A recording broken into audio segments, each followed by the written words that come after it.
আমল নেক হওয়ার জন্য ফালি আমাল আমালান সালিহা, নেক আমল হওয়ার জন্য দুটো শর্ত, একটা হচ্ছে নবীর তরিকা হইতে হবে, আর একটা হচ্ছে এক আল্লাহর জন্য সৎ নিয়তি হইতে হবে। ইখলাস এবং তৌহিদ একটি, এক আল্লাহর জন্য হইতে হবে, আর এক রসুলের তরিকা হইতে হবে। খুব সহজ ভাষায় আমি বলি, যাতে একটা অশিক্ষিত লোকও খুব সহজে বুঝে নেয়। দুটো কথা মনে রাখতে হবে, আমার এই কাজটা যেটা নেকির আশাই করছি আল্লাহর জন্য কিনা, আলহামদুলিল্লাহ আল্লাহর জন্য।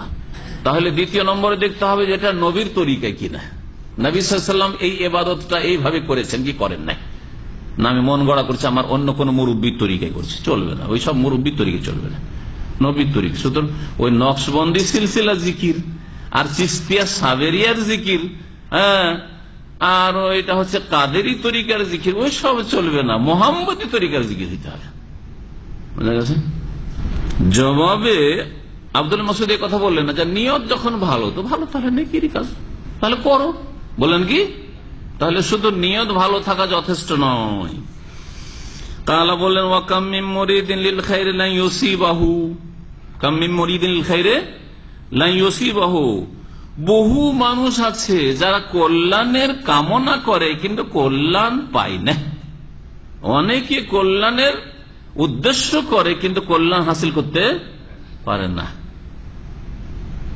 একটা উদাহরণ দিই আপনাদেরকে। রাস্তা দিয়ে একটা মহিলা যাচ্ছে আর ফেল ফেল করে এক যুবক তাকাচ্ছে, বুঝে তাকাইছো কেন, ভালো নিয়ে তো তাকাচ্ছে, দেখে একবারে আমার বড় বোনের মতো লাগছে, দেখে একেবারে আমার মার মতন লাগছে, নেকি হবে নাকি? নিয়তটা তো ভালো।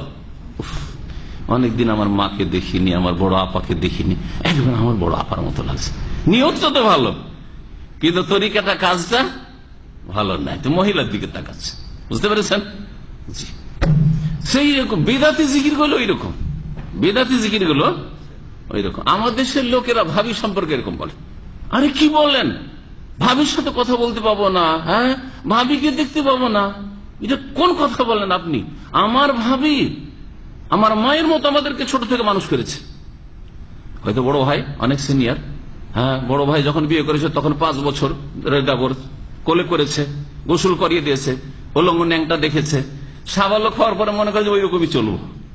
হ্যাঁ, আমার ভাবি থেকে আমি খারাপ নজরে দেখবো? আমার ভাবি আমাকে কোলে পিঠে করে মানুষ করেছে, আমার দেশি কথা আমাদের এগুলো। যার ফলে সাবালক হয়েও ভাবির থালাতে বসে ভাত খাবে, ভাবির ঘরে এসে শুয়ে যাবে, ভাবির বিছানাতে, আর কি করতে গোলমাল করে দিবে শয়তান গুলো।